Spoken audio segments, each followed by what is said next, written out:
Welcome to Pushback. I'm Aaron Mate. Those of us on the left who have been critical of Russiagate have long warned that it will be used to attack progressives and progressive values. In the U.S., we've seen that with attempts to tie Bernie Sanders, Jill Stein, Tulsi Gabbard, and other dissident voices to Russian influence. And now in Britain, we are seeing perhaps one of the most blatant cases of Russia baiting to date.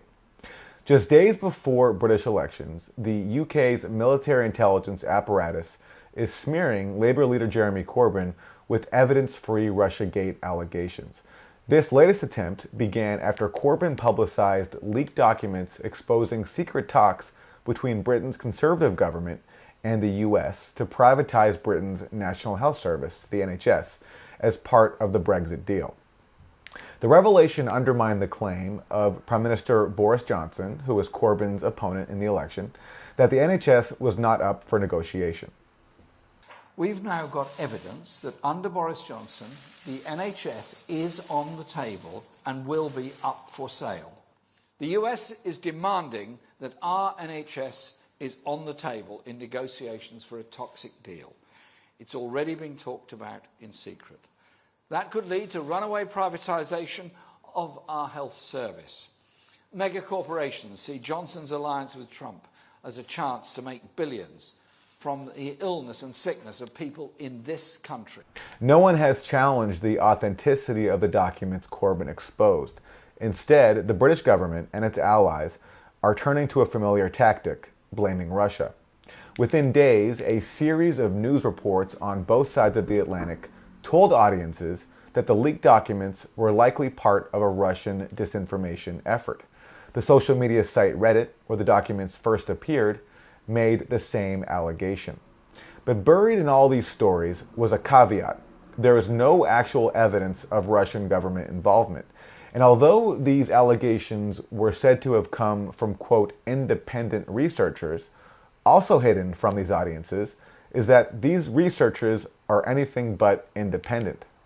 The main expert cited here, Ben Nemo, is funded by governments including the US and the British Tory government. Nemo's firm, Graphica, works with the Pentagon and the US Senate Intelligence Committee. Nemo also works as a senior fellow at the Digital Forensic Research Lab at the Atlantic Council, NATO's unofficial think tank in Washington. The British government is among the Atlantic Council's biggest donors. This Russia baiting against Corbyn comes as the Labour leader also faces an ongoing campaign to smear him with fake charges of anti-Semitism. Reported isolated incidents of anti-Semitism by members of Corbyn's Labour Party have been used by cynical opponents to manufacture a so-called anti-Semitism crisis that supposedly afflicts his entire movement. In reality, that allegation serves the same purpose as the Russia allegations, to taint a progressive leader and lifelong anti-racist who has a strong chance of becoming Britain's next prime minister. Well, to discuss all this, I spoke recently to Max Blumenthal, editor of the Grayzone and author of The Management of Savagery. Max and our colleague Ben Norton have a new piece up at the Grayzone breaking all of this down.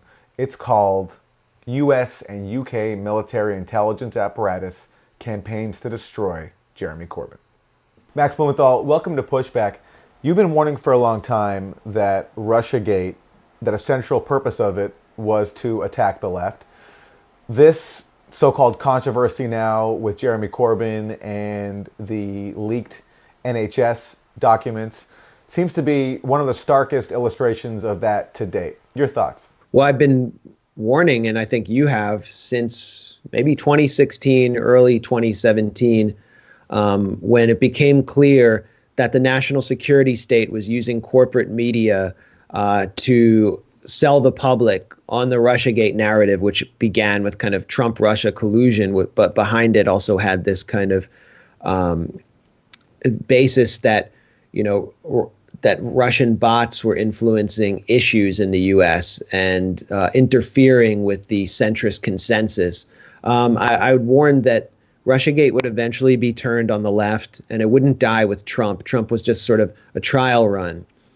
And, I knew that because being, a lefty journalist and having it be used against me, I saw it firsthand, but I knew that it would be used against higher profile figures.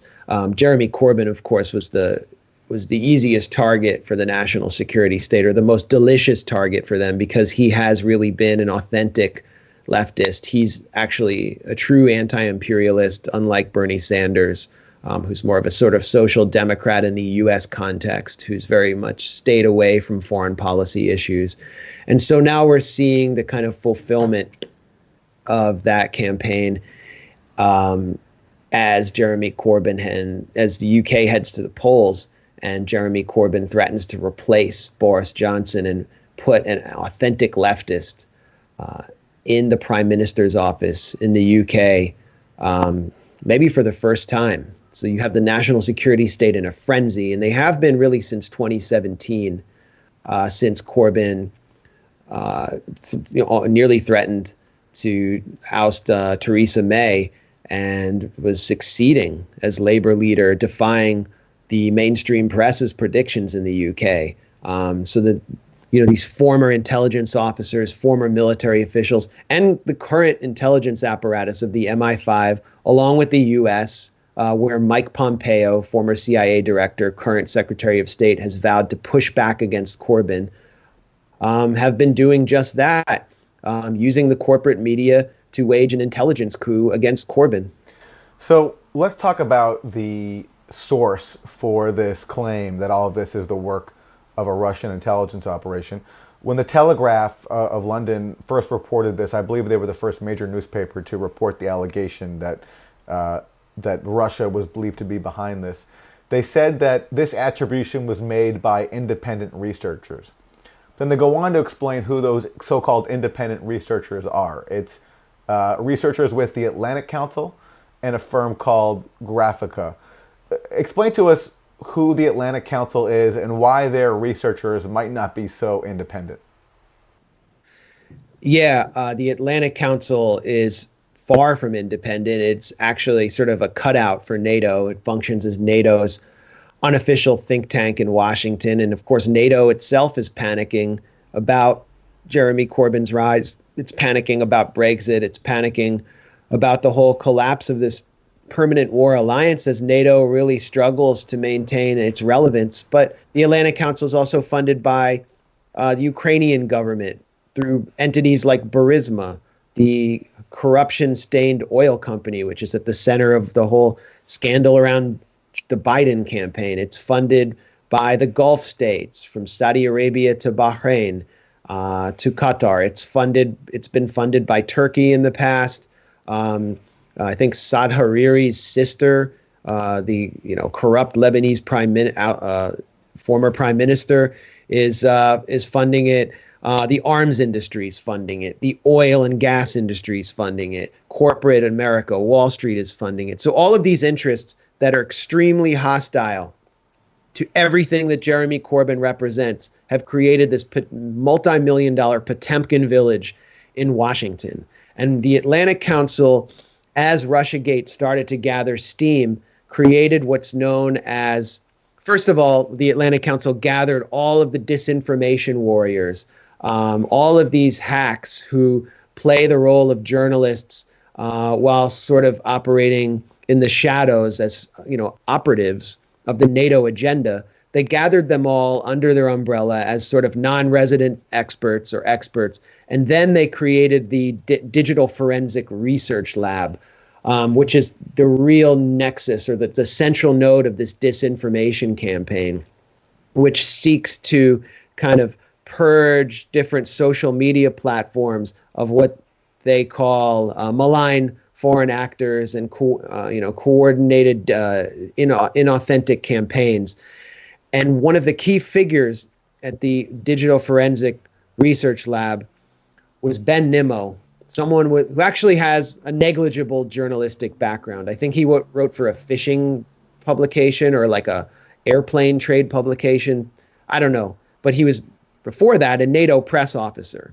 And he becomes their key researcher in seeking to point the finger at Russian bots and filch them out of the internet. And Facebook is wrangled into this. And they start doing all of these mass takedowns of everything that Ben Nimmo identifies as, Russian bots are coordinated in authentic activity from Russia or Iran or Venezuela, whoever the designated enemy is. Ben Nimmo makes a lot of mistakes, however. He points the finger at an account on Twitter, Ian45678, who turns out to be a British pensioner, and calls him a Russian bot. And then he points the finger at Val Lisitsa, who is a renowned Ukrainian concert pianist who does not take the Ukrainian nationalist line. She's heavily critical of the government in Kiev. And so Ben Nimmo calls her a Russian bot. She turns out to be a real person. Ben Nimmo is constantly discrediting himself. Then he somehow gets kicked upstairs to a new cutout called Graphica. Graphica is identified in The Guardian, The Telegraph, better known as the Tory Graph, and every other publication covering this bogus scandal as legitimate kind of research site. But if you look closer at Graphica's website, you'll see that they're funded by DARPA, the research arm of the Pentagon, and the Minerva Institute, which is the think tank funded by the Pentagon. So they're basically a U.S. military cutout headed by Ben Nimmo. And what Ben Nimmo is saying, Ben Nimmo, who comes out of the Atlantic Council, who comes out of Graphica, who also was a consultant for the Institute for Statecraft, which was behind the Integrity Initiative, which we've talked about before, was basically a covert propaganda farm run by British military intelligence officers seeking to gin up a new Cold War in the UK. Ben Nimmo declares that Jeremy Corbyn's kind of closing attack on Boris Johnson points to Russia, that Russia was actually responsible. Russian intelligence was responsible for leaking these documents to Jeremy Corbyn, which have done great damage to Boris Johnson. So what were these documents? They show that Boris Johnson has been in communication with Big Pharma in the US, the pharmaceutical industry, to discuss ways of privatizing the NHS so Big Pharma, those great people responsible for the opioid crisis and untold excess deaths in this country, could take over one of the most important institutions that's keeping so many British people alive today. It should be a gigantic scandal. It is. And while Ben Nimmo and the Pentagon cutout, Graphica, and the Atlantic Council do not question the authenticity of these documents, what they've sought to do is to change the conversation to make everyone talk about whether the documents that they're reading are themselves Russian fabrications, and if Jeremy Corbyn is somehow in some sly way coordinating with Russia. Now, finally, you have this whole phony narrative, which was rolled out through the usual corporate media entities, being validated by Reddit, which was once one of the most free social media platforms, but which is now really being domesticated by the national security state through cutouts like the Atlantic Council. The Reddit released a statement declaring that they believe that the documents were placed on their platform by Russian actors. They provided no evidence for that except a sourcing to the Atlantic Council. And it is important to note that the director of policy for Reddit is the former deputy director of Middle East strategy for the Atlantic Council, Julia Shu, who also happens to be a former official for the Foreign Ministry of the United Arab Emirates, if you want to talk about foreign meddling. And this is someone who wrote in 2016 that Donald Trump was the American version of the ISIS caliph and that both had to be taken out. And her problem with Donald Trump was that he was playing on grievances against the status quo and the elite. So that same narrative could be applied to someone like Jeremy Corbyn or even Bernie Sanders. But the point here, Aaron, is that this entire campaign is being used to undermine what should be on the minds of every British citizen, which is how the Boris Johnson wants to privatize the public health system that's keeping them alive. And they're doing it with Russiagate. This is just, I mean, it should shock anyone who cares about public health care that this kind of narrative could be used to undermine such an important closing argument by Corbyn. Let me play a clip of Ben Nemo speaking to the media, because again, he's often portrayed as an expert without the extent of his funding fully disclosed. And it's amazing. When we talk about NATO here, in this British context, we're talking specifically about a NATO that includes the British government. And in fact, the British government is among the Atlantic Council's biggest founders. So basically, you have the Tory government being embarrassed by these documents, and then the Tory government itself funding the so-called independent researchers that are saying that all of this is the work of Russia. And by the way, on that front, Max, you missed one entity that also has close ties and is a partner of this firm, Graphica. It also is the Senate Intelligence Committee, in addition to those two. Well, there you go. And you know, the Senate Intelligence Committee has two CIA officers, one for the Democratic side and one for the Republican side, present throughout its hearings. So what is the Senate Intelligence Committee? Exactly. So let's hear Ben Nemo here talking about his attribution of this leak to Russia. The big question is, how did the leaks get there in the first place? What was the train that led those leaks from an internal UK collection out onto the internet? Whether it was somebody handing over documents, whether it was a hack and a leak, we just don't know. But those are the kind of questions that really need to be asked internally within the UK government. So that's Ben Nemo speaking to Sky News, and he's listed there as an information expert. The fact that his research is literally paid for by the British Tory government is not even mentioned, an example of how this works. And meanwhile, Max, you have this unprecedented campaign against Jeremy Corbyn, where British intelligence officials, current and former, are trying to stop his campaign. There is a new project out called Declassified UK by the British journalist Matt Kennard, and he has a piece that points out that officials in the UK military and intelligence establishment have been sources for at least 34 major national media stories that cast Jeremy Corbyn as a danger to British security. Yeah, I don't have much to add to that. I mean, I think that anyone watching should just take a moment and digest that. 36, it's not that there are just 36 stories or 36 bogus experts who come from the British national security state. It's that 36 scandals or media scandals, which are actually pseudo scandals, are sourced entirely to current or former officials of the national security state, often anonymously, but also under their own names.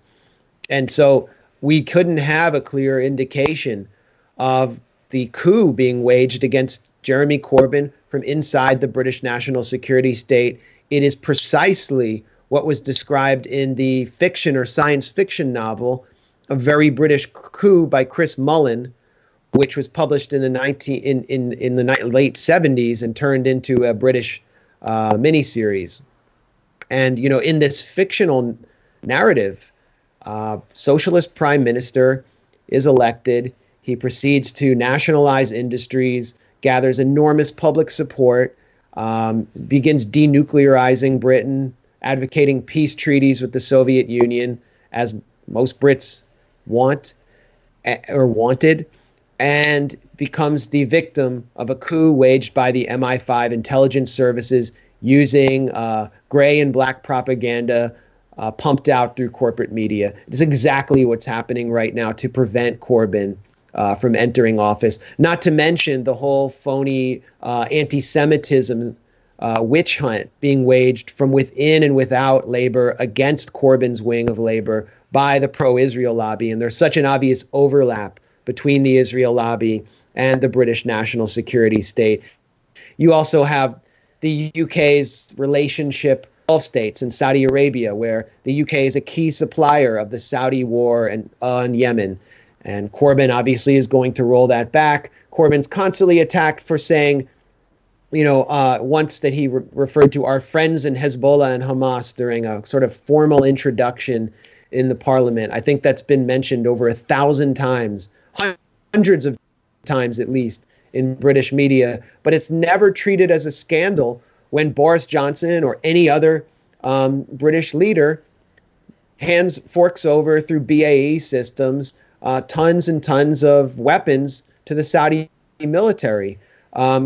Someone who's been attacking Jeremy Corbyn, who's sort of a defense correspondent, Khan Coughlin. This is a guy who participated in seminars funded by the Bahraini embassy, and then wrote basically what amounted to propaganda for Bahrain at a time when it was slaughtering its Shia population, rising up in the streets. So the whole British establishment has been overrun by the national security state, and Jeremy Corbyn stands against it. But what the national security state and the establishment don't have, and what Corbyn does have, is the people. So this is really about the people against the national security state. And it's what we're in many ways facing in this country. It's just that many people on the left can't see it because the national security state has aligned itself against a far-right president who was elected. Yeah, and I think it's important to bring up the parallel to Russiagate here. What's going on to Corbyn is similar to what we're seeing with Russiagate in the U.S., and we can talk more about actually how this might play out with Bernie Sanders.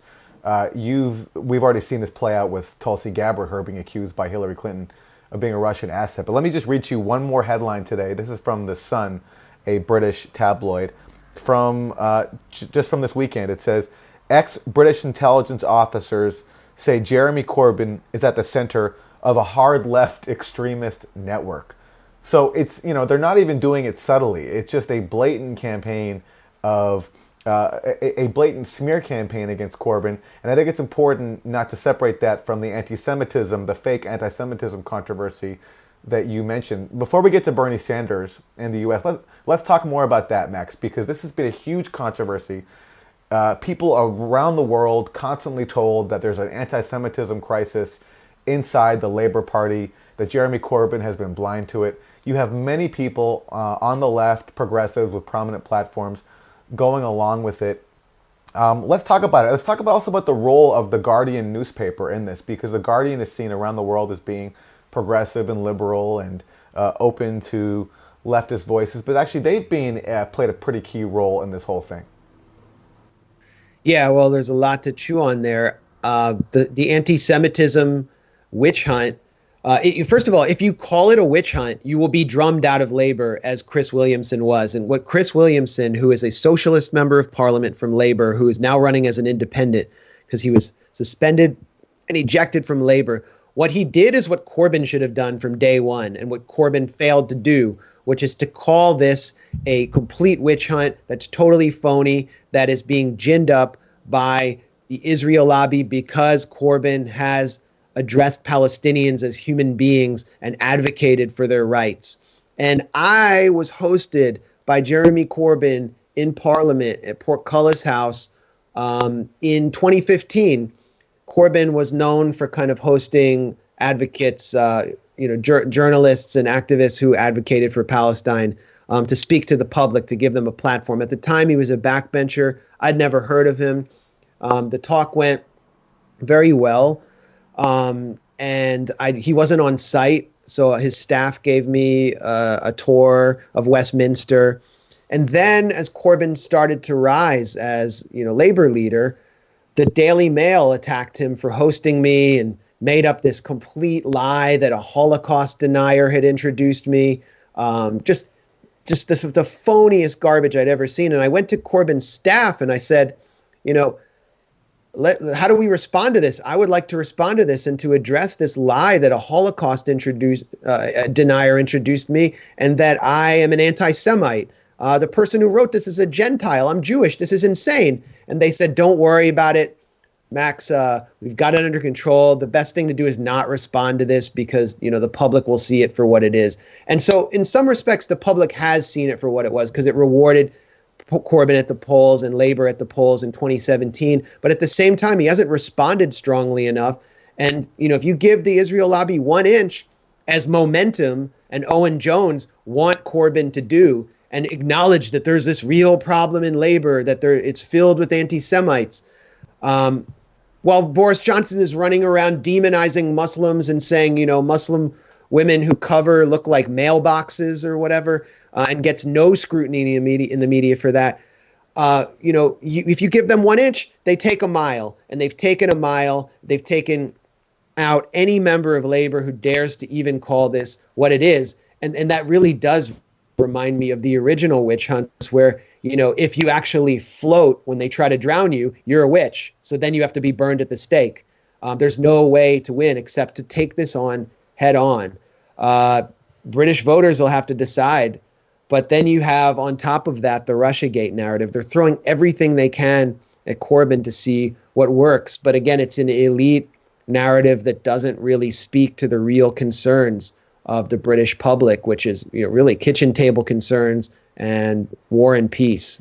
Well, most Brits want. Yeah, and it shows that all they have left then is fear-mongering and weaponizing identity in the case of Corbyn trying to manufacture... Weaponizing us. Yeah. They're weaponizing us. They're using us Jews as a human shield to prevent progress. I think that should be the most outrageous thing to any progressive Jew in the world, is that their identity, their religion, their faith community, their history is being used to prevent an anti-racist from taking power. Well, speaking of progressive Jews, and also you mentioned before giving an inch and taking a mile, Bernie Sanders, he gave to the Hillary Clinton campaign after he lost. He campaigned for Hillary Clinton. He endorsed her. He took part at the convention in a very deliberate effort to show some party unity and to get his supporters behind Hillary Clinton in 2016.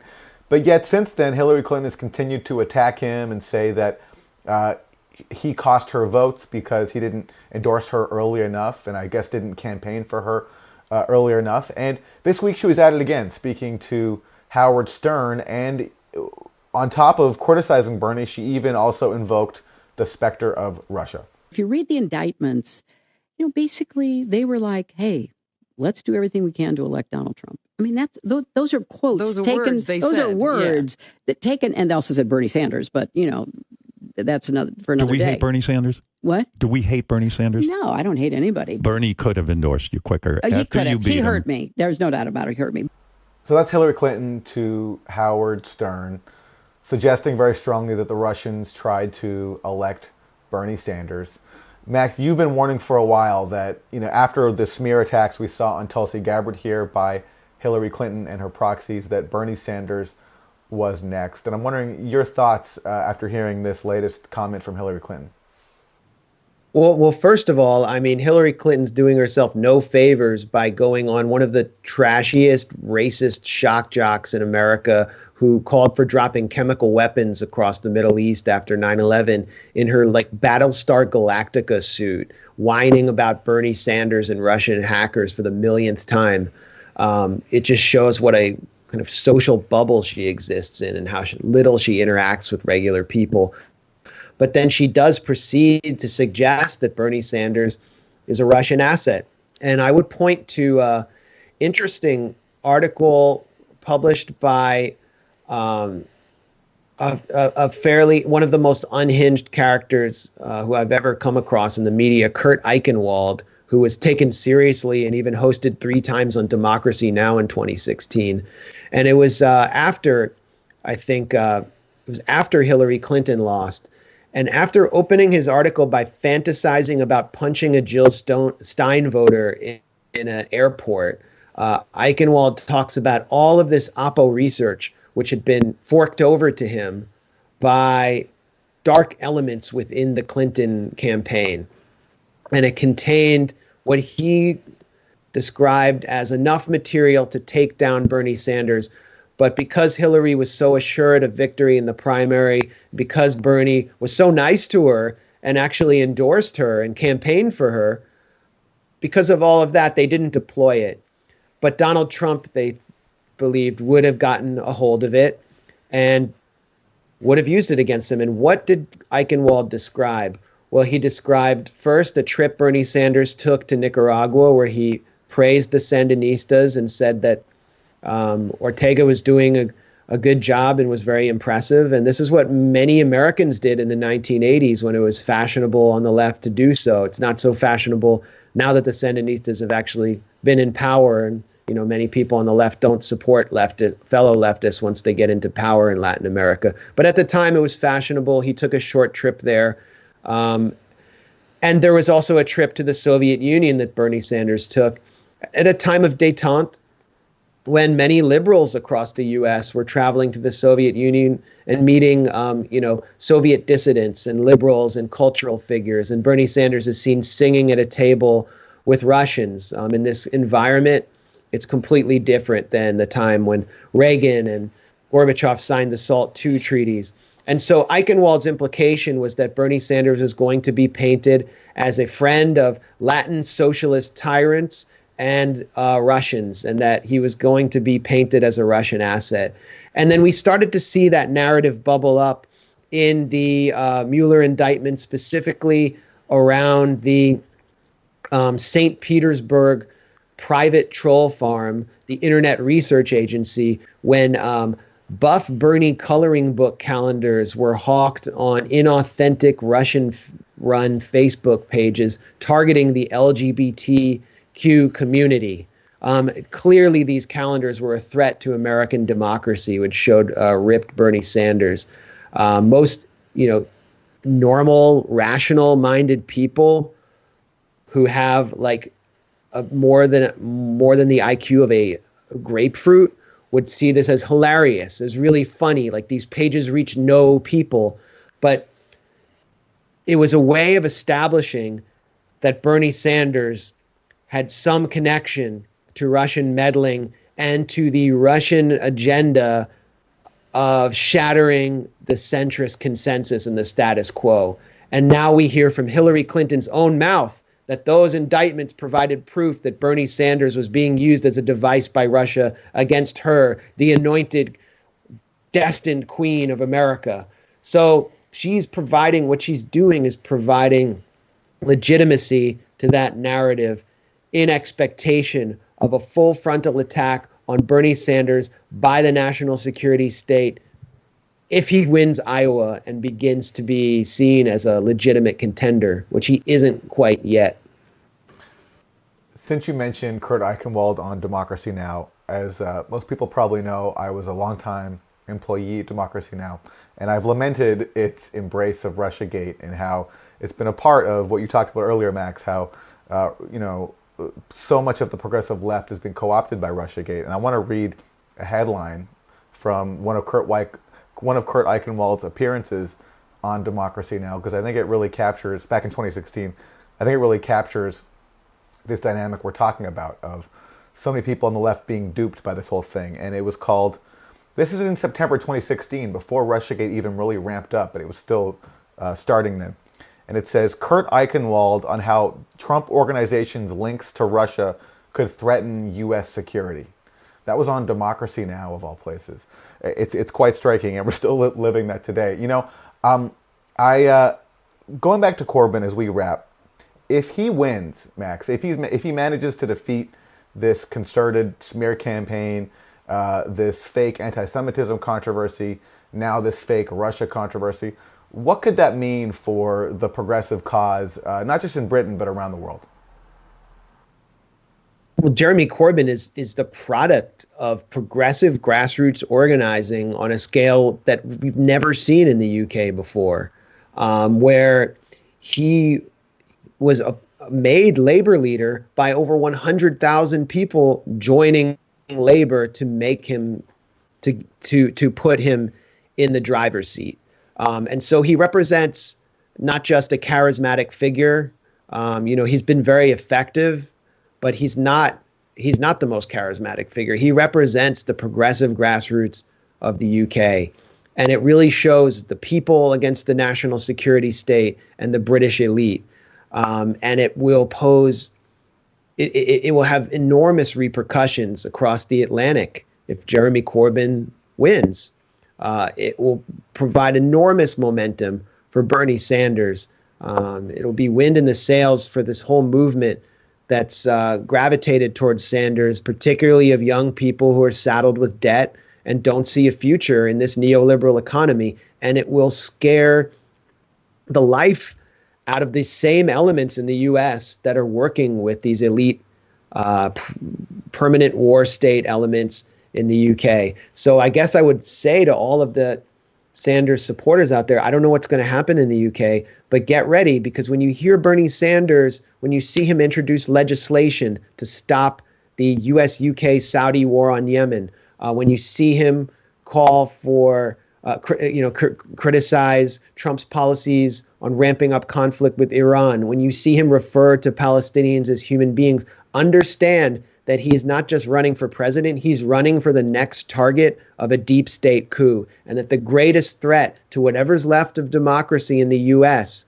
is the unelected, opaque national security state, which is currently waging a war against a far-right president that we all despise, who is nevertheless the representative of civilian authority in Donald Trump. And it will happen to Sanders. Meanwhile, back in the UK, if Corbyn wins, they're not going to stop with him. They're going to do everything they can to dislodge and destroy him. So this is a protracted battle, and the goal is much bigger than just winning one election. Max Blumenthal, editor of the Grayzone, author of The Management of Savagery. Thanks very much. Thanks a lot, Aaron.